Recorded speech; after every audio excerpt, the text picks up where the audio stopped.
شروع اللہ کے نام سے جو نہایت مہربان اور رحم کرنے والا ہے۔ اپنی ذات کو سمندر جیسا بناؤ جو اپنے اندر بہت کچھ لینے کے باوجود بھی اوپر سے بہت پرسکون ہوتا ہے۔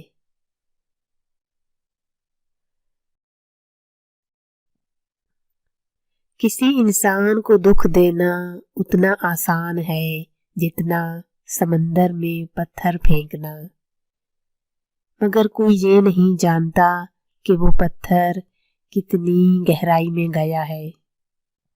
نفرت کمزور محبت کے وجود سے جنم لینے والی وہ معذور اولاد ہے جسے پالتے پالتے نسلیں اجڑ جاتی ہیں۔ لوگوں سے یاد کرنے کا شکوہ مت کرو، کیونکہ جو انسان اپنے رب کو بھول سکتا ہے وہ سب کو بھول سکتا ہے۔ غم کو بھی اسی طرح قبول کرو جیسے خوشی کو کرتے ہو، دونوں ایک ہی مصنف کی لکھی ہوئی ہیں۔ ہم بھی کتنے عجیب لوگ ہیں، نشانیاں محفوظ رکھتے ہیں اور لوگوں کو کھو دیتے ہیں۔ جب انسان اپنے رب پر اس قدر بھروسہ کر لیتا ہے کہ اس کے علاوہ کوئی بھی اس کی ضرورت پوری کرنے والا نہیں، تو اللہ بھی اپنے بندے کو مایوس نہیں لوٹاتا۔ اپنے رب سے دوستی کر لو، یہی وہ ذات ہے جو آپ کو تنہا نہیں چھوڑتی۔ اگر میرا علم مجھے انسان سے محبت کرنا نہیں سکھاتا تو ایک جاہل مجھ سے 1000 درجے بہتر ہے۔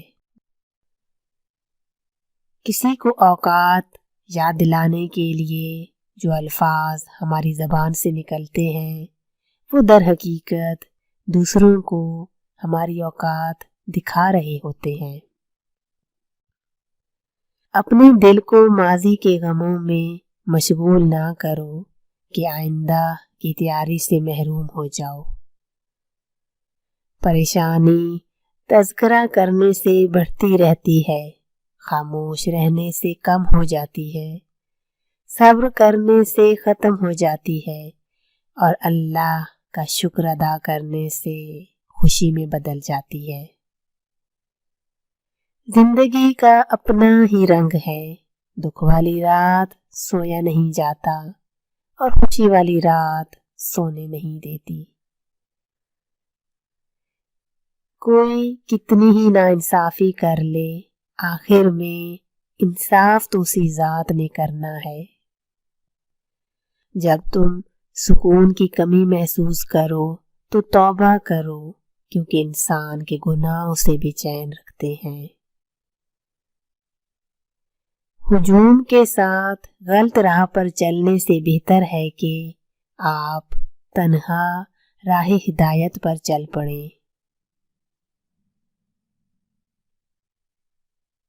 سنی سنائی باتوں پر یقین مت کیا کرو، جھوٹ ہمیشہ سچ سے زیادہ جلدی پھیلتا ہے۔